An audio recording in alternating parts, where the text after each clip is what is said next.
ni ne peut contester le fait que l'accord d'Arusha a pu ramener la paix au Burundi.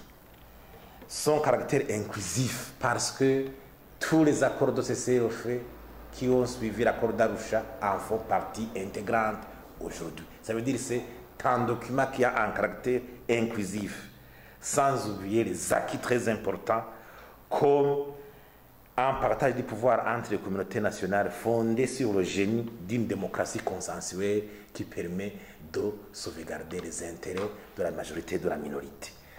Des cours de défense et de sécurité qui renforcent la stabilité, prévenant ainsi les actes de génocide et les coups d'État dans le sens d'un monopole du pouvoir par une seule composante ethnique. L'accord d'Arusha a permis de jeter les bases d'une bonne gouvernance universelle permettant de baliser à ce que les faiblesses humaines ne constituent pas une entrave à la bonne gouvernance. Il a aussi permis à tracer une trajectoire d'une réconciliation véritable allant à cicatriser des blessures profondes laissées par des crises antérieures, notamment la commission Vérité et Conciliation et d'autres.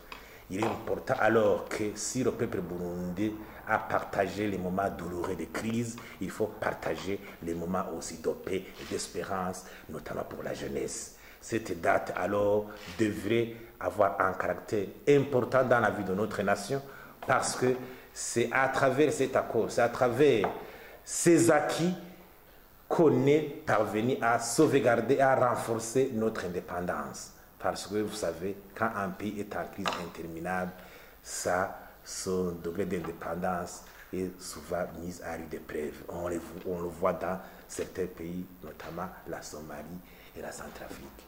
Le fait que notre nation est toujours debout, c'est qu'à un certain moment, les Burundais ont pris la stratégie de la rupture avec une période sombre de notre histoire pour plutôt se tourner vers l'espérance.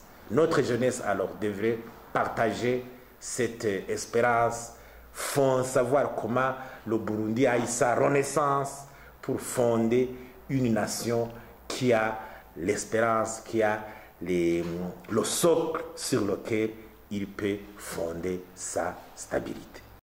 Le fait que régulièrement cela date passée inaperçue, ou pas même un organe consensus au niveau national qui aiderait à ce qu'on évalue également sa mise en application.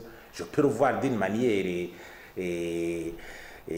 simpliste comme on observe, mais nous verrons justement qu'à chaque date, on devrait même faire une semaine de débat scientifique pour voir comment ça va être mis en application, son importance.